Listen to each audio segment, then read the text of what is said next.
SC వర్గీకరణ అయ్యేంత వరకు కూడా అసెంబ్లీలో చట్టబద్ధత అయ్యేంత వరకు కూడా ప్రభుత్వ ఉద్యోగ ఫలితాలన్నీ కూడా నిలిపివేయాలని చెప్పి కూడా ఎంఎస్ఎఫ్ ఆధ్వర్యంలో ధర్నా చేస్తున్నారు. ఇక్కడ మన దగ్గర సుధాకర్ అన్న ఉన్నాడు. మనం అడిగి తెలుసుకుందాం అసలు ఎందుకు ఎస్సీ వర్గీకరణకు లేట్ అవుతుంది, ఒకవేళ ఎస్సీ వర్గీకరణ కంప్లీట్ అయినా కానీ దాంట్లో ఉన్న లోపాలు ఏంది అవన్నీ కూడా దృష్టిలో పెట్టుకొని కూడా వీళ్ళు ఇక్కడ ధర్నా చేయడం జరుగుతుంది. మనం అడిగి తెలుసుకుందాం. నమస్తే అన్న. నమస్తే. అసలు ఎందుకు ఎందుకు ఇక్కడ మీరు ధర్నా చేయాల్సి వస్తుంది? అలాగే ఇప్పుడు రిజల్ట్ అనేవి కూడా అనౌన్స్ చేశారు. గ్రూప్ 1 కూడా రానున్న రేపు కానీ ఎల్లుండి కానీ గ్రూప్ 2 రిజల్ట్స్ కూడా అనౌన్స్ చేస్తున్నారు. దానికి ఎలాంటి నష్టం జరిగిందని మీరు ఇక్కడ ధర్నా చేస్తున్నారు? ఈరోజు రేవంత్ రెడ్డి ప్రభుత్వానికి డిమాండ్ చేస్తా ఉన్నాం. గౌరవ శ్రీ మందకృష్ణ మాదిగ గారి యొక్క ఆదేశాల మేరకు తెలంగాణ ప్రభుత్వం చేపడుతున్నటువంటి గ్రూప్ 1, గ్రూప్ 2, గ్రూప్ 3 తదితర ఉద్యోగ ఫలితాలు విడుదల చేసేందుకు ఈరోజు సన్నద్ధమైంది. నిన్ననే గ్రూప్ 1 ప్రాథమిక పరీక్ష మార్కుల లిస్టు ఇవ్వడం జరిగింది. ఈరోజు గ్రూప్ 2, గ్రూప్ 3 కూడా ఇస్తేందుకు రంగం సిద్ధం చేస్తా ఉన్నారు. రేవంత్ రెడ్డి ప్రభుత్వాన్ని మేము డిమాండ్ చేస్తా ఉన్నాం.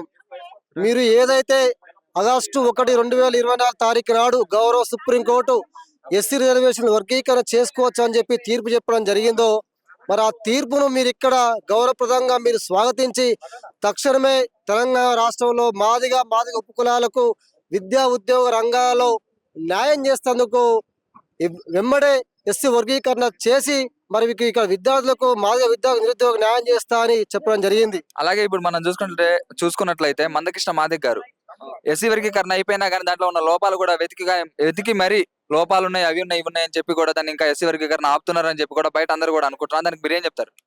గౌరవశ్రీ పద్మశ్రీ గౌరవశ్రీ మందకృష్ణ మాదిగ గారు వర్గీకరణ ఆపట్లేదు.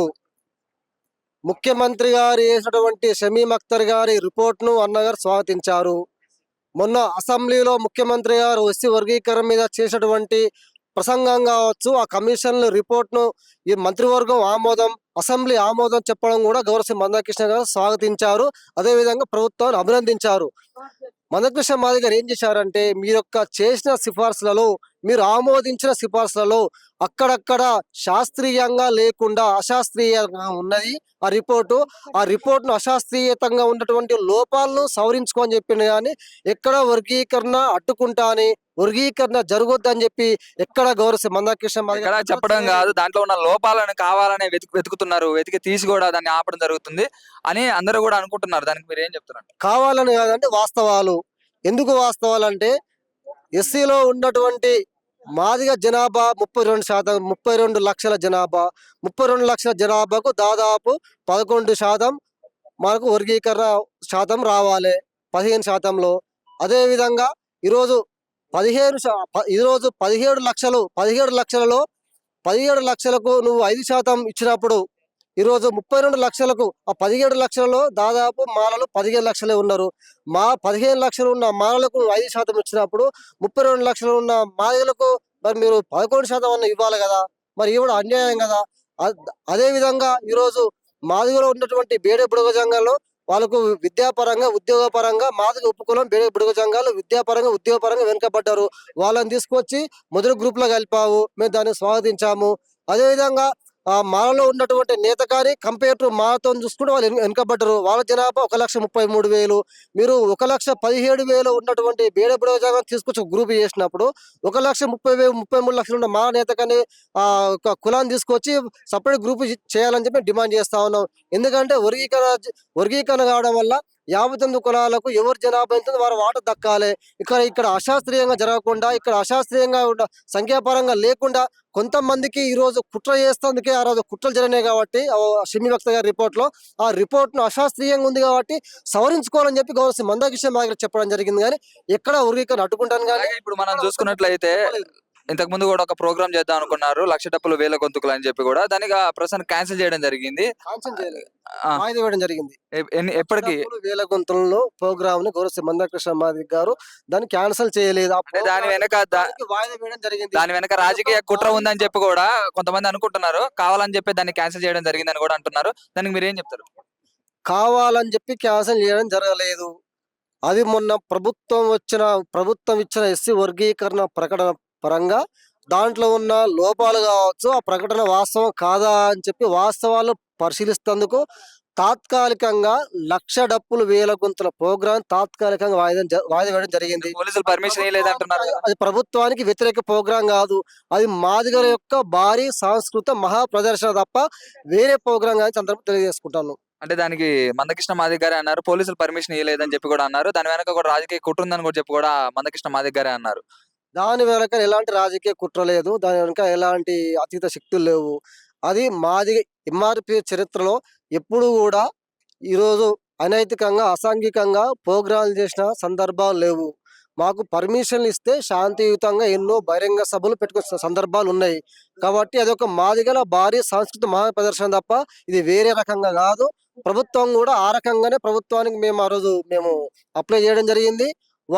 వారికి ఇచ్చిన ఇంటెలిజెన్స్ రిపోర్ట్ లక్షల మంది వేల మంది వస్తారు.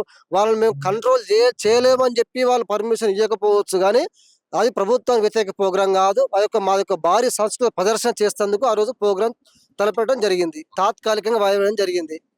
ఎస్సీ రిజర్వేషన్లకి అసెంబ్లీలో చట్టబద్ధత కల్పించేంత వరకు కూడా ప్రభుత్వ ఉద్యోగ ఫలితాలన్నీ కూడా వాళ్ళన్ని కూడా ఆపేయాలని చెప్పి కూడా ఎంఎస్ఎఫ్ ఆధ్వర్యంలో కూడా వీళ్ళందరూ కూడా ధర్నా చేయడం జరుగుతుంది. మన దగ్గర ఇప్పుడు ఎంఎస్ఎఫ్ కార్యకర్తలు ఉన్నారు. మనం అడిగి తెలుసుకుందాం. నమస్తే అన్న. నమస్తే అన్న. మీ పేరు? నా పేరు జనపాల మహేష్ మాదిగ స్టూడెంట్ ఫెడరేషన్ హైదరాబాద్ జిల్లా అధ్యక్షునిగా పనిచేస్తున్నాం. దాదాపు 10 సంవత్సరాల కాలం నుంచి కూడా మనం ఒక ఎంఎస్ఎఫ్లో క్రియాశీలకంగా పనిచేస్తున్నాం. అన్నగారు మన పేరు అంటే మనకు హైదరాబాద్ జిల్లా అధ్యక్షుని కూడా ఇచ్చి 10 సంవత్సరాలు దాటుతున్నది. ఏదేమైనా అన్న ఎస్సీ రిజర్వేషన్ల వర్గీకరణ న్యాయబద్ధమైన పోరాటం కాబట్టి ఎస్సీ రిజర్వేషన్ల వర్గీకరణ దాదాపు మన రేవంత్ రెడ్డి గారు నిండు శాసనసభలో ఎస్సీ రిజర్వేషన్ల వర్గీకరణ ఇంప్లిమెంటేషన్ చేసి కొత్త నోటిఫికేషన్లు అయినా పాత నోటిఫికేషన్లు ఇంప్లిమెంటేషన్ చేసే నీకు రిజల్ట్ ఇస్తా అని చెప్పడం నోటిఫికేషన్లు అయినా కానీ ఇంప్లిమెంట్ చేస్తా అని చెప్పాడు. ఇదే అసెంబ్లీ సాక్షిగానే ఉంది రికార్డు కదా. ఇప్పుడు నేను చెప్పింది కాదు కదా, అసెంబ్లీ సాక్షిగా రికార్డు. ఆ రికార్డే వెలికి తీస్తే అయిపోతుంది కదా అన్న. మనం ఏమంటున్నాం, ఆయన చెప్పిన మాట నిలబెట్టుకోమంటున్నాం మనం అంతే. మనం కొత్తది అడుగుతలేము, పాతది అడుగుతలేము. వాళ్ళు సుప్రీంకోర్టు తీర్పు ఏ విధంగా ఆగస్టు 1 ఇచ్చిండో ఆగస్టు 1 రోజే మొట్టమొదటిగా తెలంగాణ రాష్ట్రమే ఎస్సీ వర్గీకరణ అమలు చేస్తామని చెప్పిన ఏకైక ముఖ్యమంత్రి మన రేవంత్ రెడ్డి గారు. మరి ఇప్పటిదాకా కూడా దాని గురించి మేము వర్గీకరణ చట్టం చేస్తాం, అది వచ్చేంత వరకు మేము రిజల్ట్ కూడా ఆపుతామని చెప్పిన చరిత్ర ఆయనకే ఉన్నది. మళ్ళీ ఇప్పుడు ఏదావిధిగా మళ్ళీ group 1, group 2, group 3, group 4 extension, SHO ఇవన్నీ కూడా ఇవ్వడం అనేది ఎంతవరకు న్యాయం అనేది మేము ప్రశ్నిస్తున్నాం. కావాలనే చేస్తున్నారని అనుకుంటున్నారా మీరు? అది తప్పకుండా కదన్న. కావాలనే రేవంత్ రెడ్డి గారు మాలలో కొమ్ము కాస్తూ మాదిగలకు మోసం చేయాలని చూస్తున్నాడు. ఇది స్పష్టంగా పడుతున్నది కదా. దానికోసం అడ్డుకోవాలని మా ప్రయత్నము. మాకు వచ్చిన ఇప్పుడు నోటిఫికేషన్లలో కూడా ఈ నోటిఫికేషన్లు మళ్ళీ వస్తాయన్నట్టు కూడా మాకు నమ్మకం లేదు. ఎందుకంటే 15 సంవత్సరాల కాలంలో కూడా మన గ్రూప్ 1, గ్రూప్ 2 నోటిఫికేషన్లు వస్తాయంటే మేము నమ్ముకుంటామా? అన్ని పోస్టులు కూడా రావు కదా. వచ్చిన పోస్టులలో కూడా మాకు కావాలని అడుగుతున్నాం. ఆ వచ్చిన పోస్టులలో దాదాపు 90, 40, 20 ఆ పోస్టులో కూడా మాదిగా మరి ఉపకులాలు లబ్ధి పొందుతారు. తర్వాత తరాలు బాగుపడతాయి అన్న కాన్సెప్ట్ మీద మందకృష్ణ మాదిగ అన్న గారు ఈ యొక్క ఉద్యమానికి శ్రీకారం చుట్టడం జరిగింది. భవిష్యత్తులో ఇంకా తీవ్ర ఉధృతం దాల్చుదని ఈ యొక్క స్పష్టం చేస్తున్నాం రేవంత్ రెడ్డి గారికి.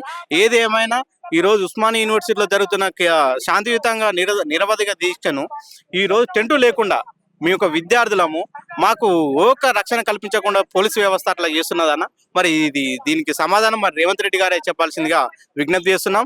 భవిష్యత్తు తరాల్లో కూడా ఈ ఒక ఉద్యమాన్ని తీవ్ర ఉధృతం చేస్తామని స్పష్టం తెలియదు. అంటే ఒకవేళ ఈ ఫలితాలని కూడా ఆపకుండా రిలీజ్ చేసినట్టయితే మీ కార్యాచరణ ఏంటి? నెక్స్ట్ వచ్చే కార్యాచరణ ఏంటి అనుకుంటున్నా? ఆ పరిణామాలు ఏ విధంగా ఉంటాయో ఇక కృష్ణమాదిగ పిలుపు మేరకు అది ఏ విధంగానే జరగవచ్చు. రోడ్ ఎక్కొచ్చు, గాంధీ భవన్ ముట్టడి ఏదైనా జరగవచ్చు. అసలు ఎస్సీ వర్గీకరణ అనేది పూర్తి కాలేదని చెప్పి కూడా మందకృష్ణ మాదిగ గారు కూడా అన్నారు. అందులో లోపాలు అనేవి వెతుకుతున్నారు, కావాలనే లోపాలు వెతుకుతున్నారు. ఆ ఎతికి మళ్ళీ ఎస్సీ వర్గీకరణ ఆపాలి, లేకపోతే మనకు గుర్తింపు ఉండదు అని చెప్పి కూడా అందరూ అంటున్నారు. బయట అనుకునేది. దానికి మీరు ఏం చెప్తారు అన్న? నేనేమంటున్నా, ఎవరి జనాభాతో వారి వాటా అంత. ఇప్పుడు మాలలు 15 లక్షల మంది ఉన్నప్పుడు వాళ్ళకి 5% రిజర్వేషన్ ఇచ్చారు. మాదిగలు 33 లక్షల మంది ఉన్నారని మీరే రికార్డు ఇచ్చారు. మరి 33 లక్షల మంది అంటే 30 లక్షల మందికి దాదాపు 10% రిజర్వేషన్ రావాలి. ఇప్పుడు నువ్వు 9% రిజర్వేషన్ ఇచ్చి 11% రిజర్వేషన్ రావాలి మాకు అందరికి కూడా మాదిగలకు. మరి 11% రిజర్వేషన్ ఇవ్వకుండా 9% రిజర్వేషన్ ఇచ్చి మరి 2% రిజర్వేషన్ ఎవరికి ఇస్తున్నారు? మాలలకే కదా. ఇది స్పష్టమే కదా, కనబడుతుంది కదా. మరి దీనికి మీద మాట్లాడాల్సిన బాధ్యత ఎవరిది? ప్రతి ఒక్క విద్యార్థులు ఉంటుంది. భవిష్యత్తులో ఇప్పుడు రాజకీయ రంగాలు అందరూ కూడా ఉన్నారు కదా, ఎమ్మెల్యేలు ఉన్నారు, ఎంపీలు ఉన్నారు. వీళ్ళు కూడా ప్రశ్నించాలి కదా. మీరు 9% రిజర్వేషన్ తీసుకొని మీ 2% కోసం మళ్ళీ కొట్లాడరు అంటే మరి చట్టం చేస్తారన్న మళ్ళా కొట్లాడే వ్యవస్థకు వస్తుందా? ఏదేమైనా కానీ ఉన్న రిజర్వేషన్ మొత్తం ఇంప్లిమెంటేషన్ చేసి ఆ యొక్క ఉద్యోగ రాజకీయ రంగాల్లో కూడా మాకు లబ్ధి చేకూరాలన్న కాన్సెప్ట్ మీద మా దగ్గర సమాధి అన్న పిలుపు. దానికోసమే మేము ఏ విధంగానైనా అన్నగారి పిలుపు కోసమే మేము ఇచ్చిన రిజర్వేషన్ ని మీరు స్వాగతించకుండా లోపాలు ఎతుకుతున్నారని చెప్పి కూడా మీ మీ మీ దాంట్లోనే, మీ మాదిగ దాంట్లోనే వంగపల్లి శ్రీనివాస్ కావచ్చు, వాళ్ళందరూ కూడా ప్రెస్ మీట్లు పెడుతున్నారు. దానికి మీరు ఏం చెప్తారు? అన్న ఉన్నదాన్ని పంచుకోమని మీరే అంటున్నారు. 9% రిజర్వేషన్ ఉందని మీరే అంటున్నారు. మరి 9% మాలలకు ఇదొక చిన్నది స్పష్టంగా నేను తెలియజేస్తున్నా. మాలలకు 15 లక్షల మంది అంటే 5% వచ్చింది. ఇది న్యాయమే కదా. మరి 10 లక్షల మంది అంటే 33 లక్షల మంది మాదిగలు ఉన్నారు. మరి మాదిగలకు ఎంత రావాలి మీరే చెప్పండి.